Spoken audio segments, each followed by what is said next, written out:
참 좋으신 우리 주님의 은혜와 사랑이 오늘 이 예배의 자리에 함께하고 계신 모든 분들에게 같이 하시길 빕니다.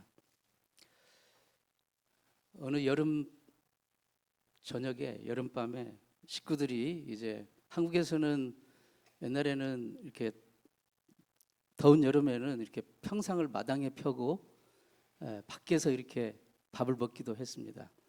식구들이 함께 모여 이제 마당에다 평상을 피고 저녁 식사를 하는 자리에서 거기 할머니도 계시고 할아버지도 계시고 부모님도 계시고 아들 딸도 있고 같이 앉아 이제 식사를 하고 있었는데 식사를 한참 맛있게 하다가 손자가 큰 소리로 외쳤어요. 할머니, 할머니. 그렇게 외쳤어요. 그러자 할머니가 식사 중에 떠드는 손자를 점잖게 이렇게 타일렀어요. 아가야, 밥을 먹을 때는 조용히 해야지. 밥상머리에서는 그렇게 호들갑을 떠는 게 아니란다.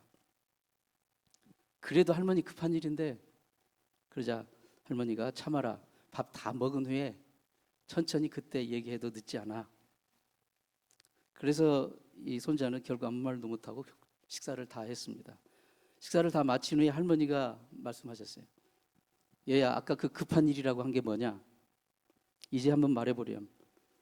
손자가 대답합니다. 이젠 이미 늦었어요. 때가 늦다니 그게 무슨 말이냐? 아까 할머니 국에 조그만 벌레가 있었거든요.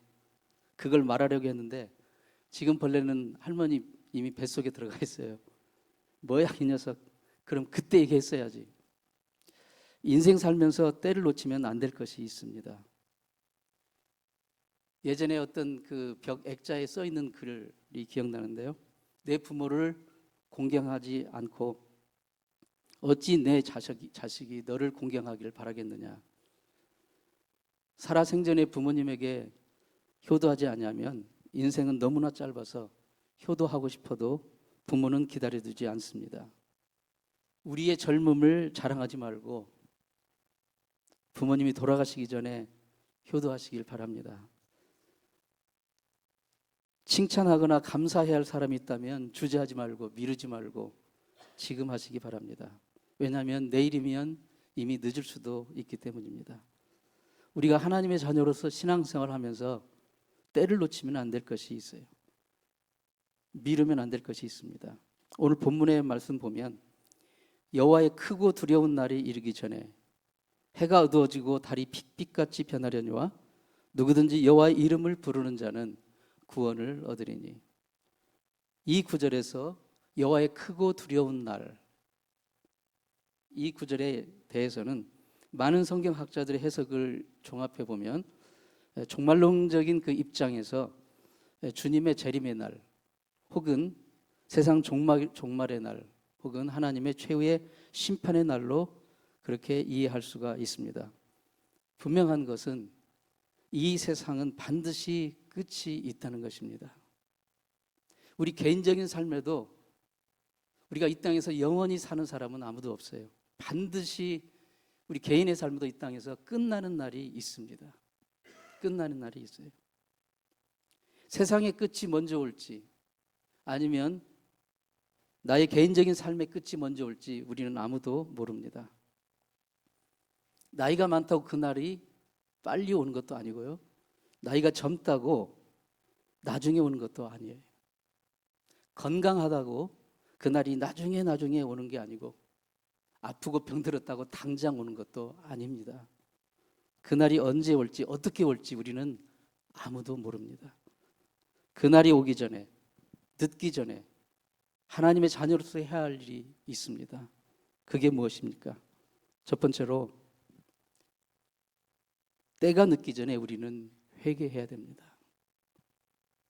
좋은 번연 영국의 철로역정이라는 성경 다음으로 가장 많이 읽는 그 책이라고 알려진 철로역정이라는 책을 쓴 그분이 짧은 희곡집도 썼어요. 미스터 악인, 악인 씨의 삶과 행동이라는 짧은 희곡집이 있어요. 여기서 보면 그 미스터 악인은 시편 37편에 나오는 아삽의 시에 나오는 악인처럼 생전에 하는 일마다 잘 되고 형통하고 고민도 없고 걱정도 없고 살도 막 두룩두룩 찌고 손대는 것마다 돈과 성공으로 변하고 그 새치되는 혀로 하나님을 마음껏 조롱하고 하나님 그딴 게 어디 있어 모욕하고 그리고 죽을 때도 심지어 평안히 죽습니다. 그 겉모습만을 보면 하나님을 두려워하지 않는 삶을 살아도 별 문제가 없을 것처럼 보이는 거예요. 그런데 이 세상이 전부가 아니라는 것입니다. 인간의 모든 행위는 인간의 삶의 모든 여정은 결국 여호와의 크고 두려운 날, 즉 그날 마지막 날 주님의 최후 심판날에 모두 다 사실대로 드러날 것이고 그날에는 한치의 오차도 누락도 없이 다 심판을 받게 되는 것입니다. 그날이 오기 전에 늦기 전에 왜냐하면 우리는 내일을 모르기 때문에 오늘 우리의 죄를 회개해야 됩니다. 가끔씩 보면 천국과 지옥을 환상 중에 갔다 왔다고 하는 사람들의 간증들을 들어보면 여러 가지 다양한 표현들이 있는데 공통적으로 지옥에서 울부짖는 사람들의 공통된 소리가 있습니다. 껄껄껄. 이럴 줄 알았으면 예수 믿을 걸. 이럴 줄 알았다면 회개할 걸. 이럴 줄 알았다면 나에게 주어진 물질 가지고 하나님의 선한 일을 했을 걸. 기회가 다 지나간 것에 후회하는 껄껄껄 하는 말들 뿌리나는 것입니다. 스바냐 2장 1절 2절 말씀에 두려운 경고의 말씀을 우리에게 들려줍니다. 수치를 모르는 백성아 모일지어다 모일지어다. 명령이 시행되기 전 광음이 겨같이 날아가기 전 여호와의 진노가 너에게 임하기 전 여호와의 분노의 날이 너에게 이르기 전에 그리할지어다. 이 말씀을 자세히 보면 뭐뭐뭐 하기 전 뭐뭐뭐 하기 전이라는 말이 무려 4번이나 반복되어서 나오고 있습니다. 그러니까 이 땅의 모든 것은 결국 끝나는 시간이 있다는 거예요. 뭐 하기 전에 모여라. 모여라. 하나님 앞에 돌아오라. 이게 진정한 여호와의 심정을 나타내는 말씀입니다.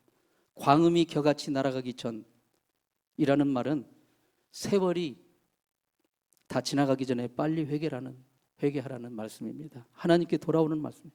시간은 정말 빨리빨리 지나갑니다. 미국에서 이민 와서 살아보니까 정말 빨리 지나가는 것 같아요. 세월의 속도는 어떤 사람의 말대로 자기 나이에 거기에다가 그 마일만 붙이면 된다고 합니다.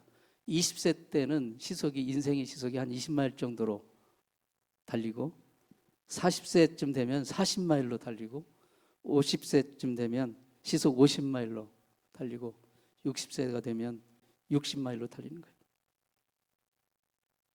하나님의 사람 모세도 시편 90편 10절에서 이렇게 말합니다. 우리의 연수가 70이요 강건하면 80이라 할지라도 그 연수의 자랑은 수고와 슬픔뿐이요 신속히 가니 우리가 날아갑니다. 우리의 인생이 얼마나 빠르게 가는지 훌쩍 날아가는 것으로 비유를 했어요. 날아가는 것으로. 여호와의 진노가 임하기 전이라는 말씀은 하나님은 정말 오래 참으시는 인내의 하나님이시고 긍휼의 하나님이시지만 동시에 반드시 심판하시는 공의의 하나님이시기 때문에 언젠가는 마지막 최후의 심판 하나님의 진노가 쏟아지는 날이 온다는 것을 말씀하는 것이에요. 그 진노가 쏟아지기 전에 우리는 어서 우리의 모든 죄, 우리가 하나님을 거역한 죄, 이 땅을 살아가면서 짓는 모든 죄를 우리가 회개하고 하나님께 돌아오는 그 경고의 말씀을 귀 기울여 드려야 됩니다. 이사야 55장 6절 7절 말씀에 너희는 여호와를 만날 만한 때에 찾으라. 가까이 계실 때에 그를 부르라. 악인은 그 길을 불의한 자는 그 생각을 버리고 여호와께 돌아오라. 그리하면 그가 긍휼히 여기시리라. 이 말씀도 때가 늦기 전에 어서 죄의 길에서 돌이키고 주님께 돌아오라는 말씀입니다. 사랑하는 성도 여러분, 지금이 어느 때입니까? 지금은 바로 하나님을 만날 때입니다. 우리가 죄를 회개하지 않기 때문에 기도하여도 응답받지 못하고 회개가 없기 때문에 온전한 치유와 회복이 없습니다. 오늘 이 말씀을 들으면서 혹시 여러분의 마음속에 따라오는 죄가 있다면 회개할 것이 있다면 지체하지 마시기를 바랍니다. 오늘을 넘기지 마시기 바랍니다. 내일에도 여러분이 살아 호흡하고 있다는 보장을 못하기 때문입니다. 이 시간을 넘기지 마세요. 이 예배 시간이 끝나기 전이라도 회개할 수 있기를 바랍니다. 오늘을 사는 성도에게 정말 하나님 앞에서 형통한 삶은, 그 하나님 앞에 형통한 삶으로 가는 길이 있다면 그것은 진정한 회개의 삶입니다. 사랑하는 성도 여러분, 인류 최초의 살인자 가인이 있잖아요. 가인. 아담과 하와가 가인과 아벨을 낳았는데 하나님이 아벨의 제사를 받으시고 가인의 제사를 거절하셨어요. 믿음으로 드리지 않았기 때문에. 그런데 보면 가인이 그것을 시기하고 질투해서 자기 동생 아벨을 들로 불러내가지고 돌로 쳐 죽입니다. 정말 잔혹한 죄악을 저질렀어요. 그래서 그는 가족에서 쫓겨납니다. 그런데요, 성경 창세기를 계속 읽어보면 어떤 장면이 나오냐면, 이 가인은 이제 죽을 죄를 졌기 때문에 죽어 마땅한 자예요. 하나님의 진노와 저주를 받아 마땅한 자인데요, 이 가인이 하나님께 정말 염치불구하고 이렇게 구합니다. 하나님 살려주세요. 내가 내 벌이 중하여 견딜 수가 없습니다. 살려주세요. 살려주세요. 그때 하나님이 그에게 살 수 있는 표를 이마에 붙여줍니다. 어떤 누구도 그를 건들지 못하도록.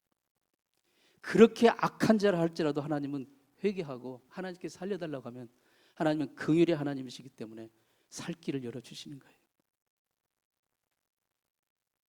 사랑하는 성도 여러분, 우리는 죄인임을 고백합니다. 주 예수 그리스도의 피로 용서받은 죄인이에요. 예수 그리스도의 피 공로 의지하고 우리의 모든 죄를 고백하고 하나님은 미쁘시고 의로우사 우리가 우리의 죄를 고백할 때 우리의 죄를 용서하시고 그 넓은 품으로 받아주시는 분이심을 믿습니다. 그 어떠한 죄인이라 가인이라 할지라도 하나님은 살 길을 열어주세요. 회개했을 때. 두 번째로 하나님의 백성으로서 우리가 늦기 전에 해야 될 일이 있다면 전도입니다. 전도. 구소련의 스탈린 통치 시절에 의사 콤필드라는 사람이 정치범으로 시베리아 교도소에 수감이 됐어요. 그는 의사이기 때문에 죄수이면서 동시에 감옥에서도 그 병든 수많은 죄수들을 치료하는 그런 일을 맡았어요. 그런데 이제 병든 죄수들을 이제 치료를 하는데 그 중에 한 명이 자기가 이제 이렇게 치료를 하고 있는데 이렇게 말을 하는 거예요. 끊임없이 자기 의사인 자기에게 질문을 해요. 당신은 어디서 와서 어디로 가는 줄 압니까?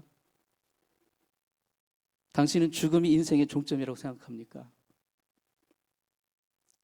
예수 그리스도를 믿고 영생의 소망을 품으면 죽음도 끝이 아닙니다.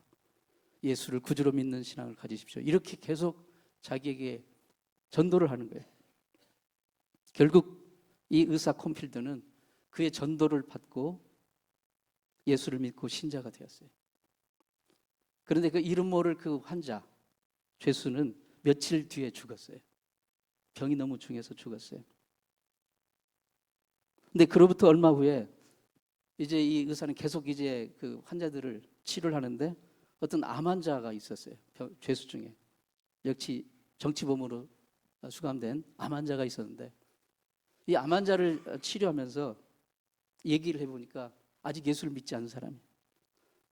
그래서 수술을 해주면서 그에게 복음을 전했어요. 예수 믿으라. 그런데 수술을 끝난 그날 밤 이 콤필드라는 의사는 갑작스럽게 죽었어요. 갑작스럽게 죽었어요. 그에게 수술을 받은 그 암 환자는 잘 회복이 돼가지고 이제 회생을 하고 그도 독실한 신자가 되었어요. 이 암 환자, 나중에 낳은 암 환자 이름은 나중에도 세계인이 존경하는 구소련의 반체제 인사 알렉산드르 솔제니친이라는 사람입니다. 그는 스탈린을 코스염의 사나이라고 했다고 해서 사상범으로 몰려서 시베리아 감옥 생활을 했는데 나중에 이 감옥 생활을 경험으로 쓴 단편소설 이반 데니소비치의 하루, 라는 이 책을 발표해 가지고 결국 노벨 문학상까지 받게 된 아주 훌륭한 사람이 되었습니다. 이 사건은 우리에게 전도의 기회의 중요성을 보여줍니다. 전도의 긴급성을 보여주는 거예요. 시베리아 수용소에 어느 이름 없는 병들어 죽어가는 그 죄수가 의사를 전도를 했고 며칠 뒤에 죽었어요. 근데 그 전도를 받아서 구원받은 의사가 암 환자를 치료하고 그날 저녁에 그는 죽었어요. 그리고 그 치료받은 그 암 환자는 결국 예수를 믿고 위대한 솔제니친 이 사람이 된 거예요. 그 전도를 그들이 전도의 그 꼬리에 꼬를 물고 일어나는 그 전도의 그 일이 그들이 미뤘다면, 며칠 뒤로 미뤘다면, 혹은 그냥 포기했더라면 어떻게 되었을까요? 믿음의 역사, 구원의 역사는 일어나지 않는 거예요. 전도는 타이밍이 중요합니다. 지난주에 제가 설교 가운데 전도할 문을 열어달라고 사도 바울이 기도했잖아요. 빌립보 감옥에서. 근데 그 죄수를 구원시켜서 결국 그 죄수를 통해서 빌립보 교회가 열어지고, 그래서 유럽으로의 이제 복음의 관문이 열어진 거예요. 복음의 전도의 문, 그 기회, 타이밍이 있어요. 하나님이 열어주신 그 기회, 이 전도의 기회를 놓치면 안 됩니다. 여러분의 삶에 살면서 주어지는 그 타이밍이 있을 때 그것을 미루지 마시기 바랍니다. 1960년대 한국 사회를 정말 떠들썩하게 했던 사형수 고재봉이라는 사람이 있어요. 나이 드신 분들은 아시는 분도 있을 겁니다. 그분이 이제 사형수가 되어가지고 이제 감옥에서 누님에게 보내는 편지가 나중에 굉장히 유명해진 편지가 되는데, 그 편지의 내용을 좀 소개합니다. 누님, 이 편지가 누구를 통해 누님 손에 들어갈 수 있을지 궁금합니다만 그냥 쓰겠습니다. 누님이 재판정에서 제가 사형 선고를 받던 날 울음을 터뜨렸을 때 제 마음은 갈기갈기 찢어지는 듯 했습니다. 누님, 저란 놈은 보통 나쁜 놈이 아닙니다. 사람만 죽인 게 아니라 나의 형제와 친척과 가족을 절망과 수치 속에 몰아넣은 사람입니다. 누님, 저는 원한만 갚으면 된다고 생각했지 다른 것은 꿈에도 생각해 보지 않았습니다. 누님, 동네 교회가 있지요? 교회 꼭 다니십시오. 저는 요즘 매일 성경을 읽고 있는데 그 성경을 통해서 신비한 힘을 얻고 있습니다. 주님, 누님, 저는 매일매일 저의 지은 모든 악한 죄를 회개하고 있습니다. 죄를 회개하고 예수를 믿는 믿음을 가지면 구원을 얻습니다. 누님, 저는 요즘 구원의 확신을 가지고 있습니다. 믿지 않으면 이런 말이 이상하게 들릴지도 모르겠지만 누님, 성경을 구해서 읽어보고 꼭 교회에 나가십시오. 그러고 나면 제 말이 이해가 될 것입니다. 누님, 요즘은 하루하루가 아깝습니다. 죽기 전에 성경을 다 읽고 이해하고 갔으면 좋겠는데 왠지 저에게 시간이 없을 것만 같습니다. 어저께도 한 사람이 암흑의 면회하는 소리가 나더니 결국 영영 돌아오지 않았습니다. 그는 그날 처형된 것입니다. 그 다음은 제 차례일지도 모르겠습니다. 그렇게 생각하고 나니 마음이 급해집니다.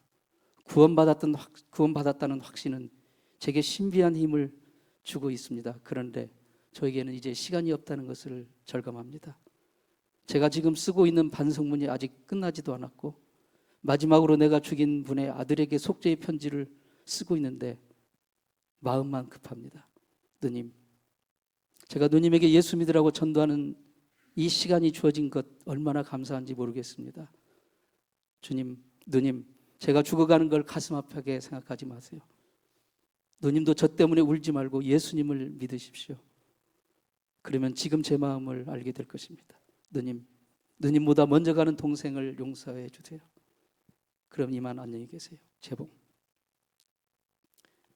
그래도 사형수 고재봉은 물론 사도 바울과는 질적으로 다르지만 감옥에서 갇혀서 결국 예수님을 만나고 자신은 비록 형벌을 받을 머지않아 죽게 될 그런 몸이지만 그 마지막 옥중에서라도 전도할 기회만큼은 놓치지 않았던 것입니다.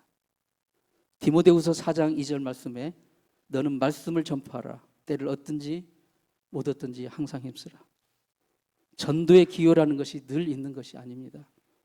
더더욱 영혼을 구원하는 귀중한 일이라면 절대로 내일로 미뤄서는 안 됩니다. 오늘이라는 시간 동안에 하나님께서 여러분에게 어떤 사람을 만나게 해주실지 모릅니다. 그가 아직 예수 그리스도를 만나지 못한 사람이라고 한다면 오늘을 넘기지 마세요. 단 한마디라도 그에게 예수 그리스도를 전해주시기를 바랍니다. 하나님의 자녀로서 우리가 늦기 전에 해야 될 일이 있다면 세 번째로 하나님의 말씀에 순종하는 것입니다. 그리스도인들 가운데 하나님의 말씀에 순종하지 않다가 고난과 고생을 겪은 후에야 후회하는 사람들이 많습니다. 우리가 잘 아시는 한국의 전래동화 청개구리 이야기가 있잖아요. 청개구리. 자식 청개구리는 평상시에 엄마 청개구리의 말을 죽어라고 듣지 않습니다. 동으로 가라고 하면 서로 가고, 남으로 가라면 북으로 가고, 무조건 반대입니다. 무조건 반대. 세상에 그런 불효자가 어디 있습니까? 살아생전에 한 번도 엄마가 시키는 대로 해본 일이 없는 거예요. 꼭 토를 답니다. 핑계를 댑니다. 한다고 해놓고 또 정반대로 합니다. 그렇게 불효를 했는데 어느 날 이 엄마가 갑자기 돌아가셨어요. 결국 청개구리는 엄마가 죽은 후에서 땅을 치고 후회하고 자기의 불효를 회개하고 후회하고 어머니가 죽기 전에 마지막 부탁하신 그 말씀만큼은 순종하기로 마음을 먹었어요. 제발 나를 흐르는 물가에다가 묻어다오. 꼭 반대로 할 것 같으니까, 그래야만 산으로 묻어줄 것 같으니까 그 마지막 부탁. 그래서 그는 그걸 순종했는데 그 결과는 참담했어요. 비가 오자 엄마 무덤이 흘러 떠내려가 버리고 말았어요. 이 청개구리 이야기, 우리가 너무나도 잘 아는 이 이야기가 우리 신앙생활에 주는 교훈이 무엇입니까? 순종도 때가 있다는 거예요. 늦은 순종은 순종이 아니에요. 늦은 순종은 뼈아픈 후회만 남는 거예요. 후회와 회개는 차이가 있어요. 후회는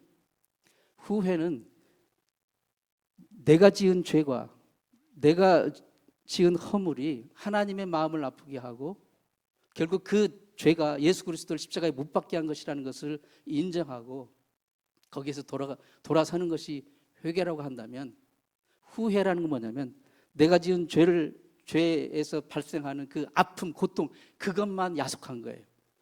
그게 너무 괴로운 거예요. 그래서 후회하는 거예요. 근본적인 하나님께 돌아섬이 없는 거, 그게 후회예요. 예수 믿지 않는 사람들은 똑같은 어려움 당하면 후회합니다. 그런데 예수 믿으면서도 후회만 하는 사람이 있어요. 회개해야 돼요. 진정으로 하나님께 돌아서는 회개가 없으면 진정 그 후회는 아무 소용도 없는 거예요. 늦은 순종은, 때를 놓친 순종은 엄청난 후회와 아픔만 가져올 수가 있어요. 우리 주변에 영적인 청개구리들이 얼마나 많이 있습니까? 저를 포함해서. 이때 순종해야 되는데 막 강력하게 하나님의 음성이 나에게 오는데, 오늘 순종해야 되는데 거기 내가 순종할 때 치러질 대가와 희생 때문에 자꾸 미뤄요. 그러다 어느 날 갑자기 그날이 임합니다. 그러면 후회합니다. 후회하면 때는 늦어요. 그때서 순종. 물론 나중에라도 순종하면 better than nothing일지 모르겠지만 결국은 모든 대가를 치르게 되는 거예요. 사랑하는 성도 여러분, 하나님의 음성에, 하나님의 말씀의 명령에 순종함을 미루고 있지 않습니까? 혹시? 예수님이 이 땅에서 행하신 사역을 잘 관찰해 보면요, 예수님이 말씀하셨을 때 그 말씀에 순종한 자는 반드시 기적을 경험하였습니다. 놀라운 회복을 경험했어요. 분명한 원리를 발견하게 됩니다. 하나님 말씀하셨을 때, 하나님이 우리에게 말씀을 통해서 우리에게 음성 들려주셨을 때 그 말씀에 순종하면 삶에 놀라운 기적과 회복을 경험하게 되는 이 단순한 원리, 말씀, 순종, 기적, 이 원리를 깨닫고 그 열매를 꼭 거둘 수 있는 여러분 되시길 바랍니다. 유럽에서 사업으로 큰 성공을 했던 로스차일드라는 사업가가 있었어요. 이 사람이 이제 유럽에서 성공해서 미국으로 자기 사업을 확장시키려고 이제 마음을 먹고 계획을 세우면서 한 명의 그 부하 직원을 불렀어요. 내가 미국에도 지점을 낼 생각인데 자네를 보내고 싶네. 자네 준비 기간이 얼마면 되겠는가. 그자 그 직원은 아직 미국 시장을 생각해 보지 않았기 때문에 심각한 얼굴로 생각에 잠기더니 한 10일이나 보름은 걸릴 것 같은데요. 그러자 그래? 내가 결정되면 다시 연락하겠네. 두 번째 직원을 불렀어요. 동일한 질문을 던졌어요. 그러자 그 직원은 한 3, 4일 정도 저에게 시간을 주세요. 3, 4일 정도면 제가 준비해 보겠습니다. 그래? 결정되면 다시 연락하겠네. 세 번째 다른 부하 직원을 불렀어요. 세 번째 부하 직원의 대답은 이랬습니다. 지금 곧 떠나겠습니다. 지금 가겠습니다. 좋아. 자네는 이제 샌프란시스코 지점장으로 임명하네.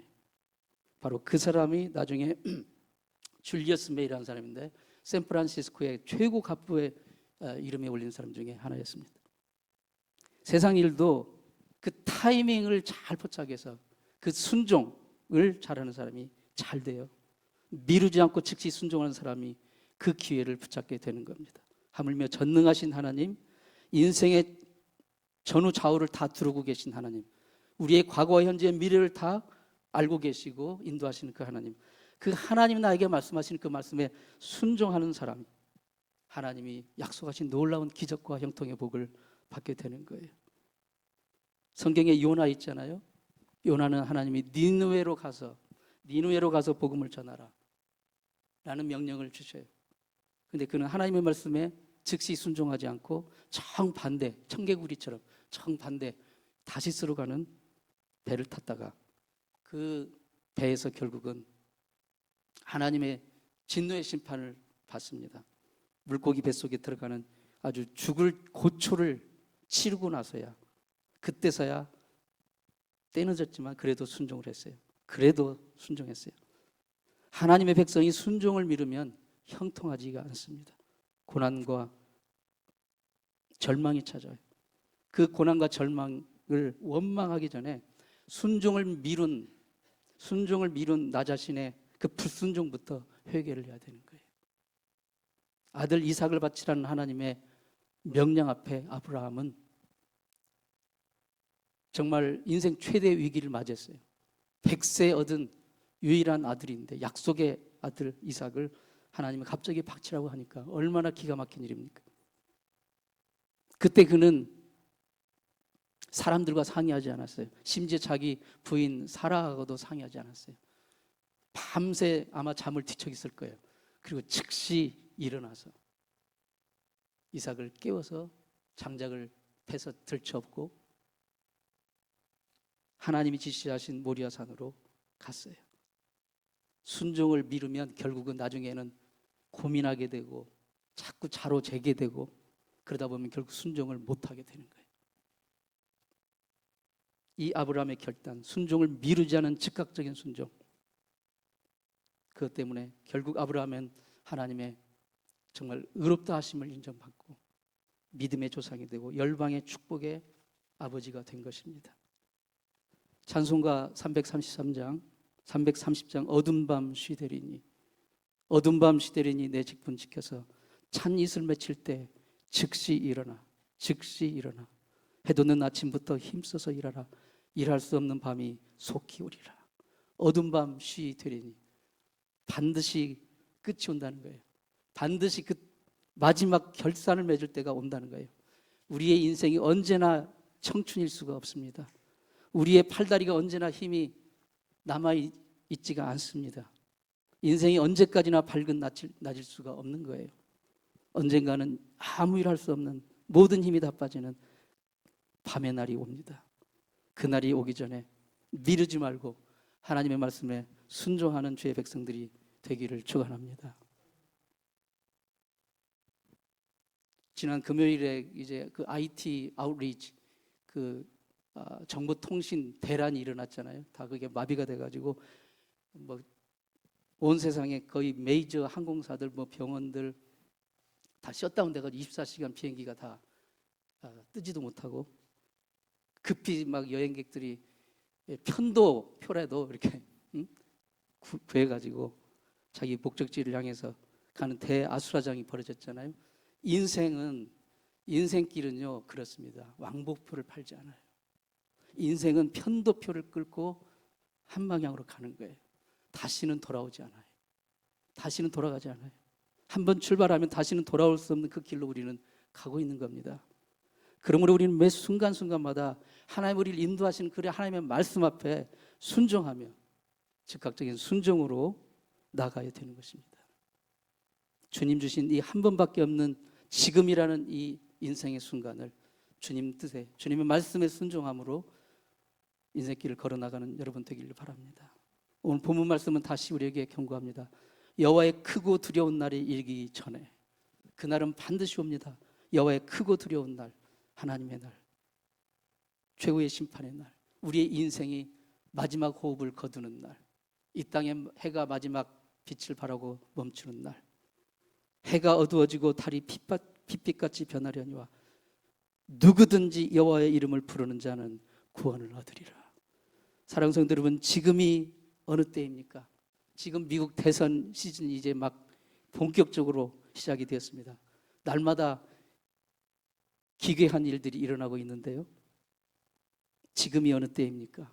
주님의 이름을 부를 때입니다. 예수께서 우리 죄 위하여 십자가에 돌아가신 이후로 주 예수의 이름을 믿고 구세주로 부르는 자들에게 영원한 생명이, 구원이 주어진 것이에요. 이 구원은 우리가 이 땅에 육신을 입고 살아있을 동안에만 주어지는 하나님의 선물입니다. 우리가 육신을 벗고 나면 아무리 구원받고 싶어도, 아무리 예수 이름을 불러도 육신을 벗고 나면 그때는 천국 아니면 지옥입니다. 더 이상 기회가 없는 거예요. 크고 두려운 날에 이르기 전에 여호와의 이름을 부르라. 하나님께 돌아오라. 지금 바로 주 예수 그리스도의 이름을 부를 때입니다. 지금이 주의 이름을 부르며 회개할 때요. 지금이 주의 이름 부르며 전도할 때입니다. 지금이 주의 이름 부르며 하나님 말씀에 순종할 때입니다. 이것을 미루지 말기를 축원합니다. 기도하겠습니다. 하나님 아버지, 우리가 더 늦기 전에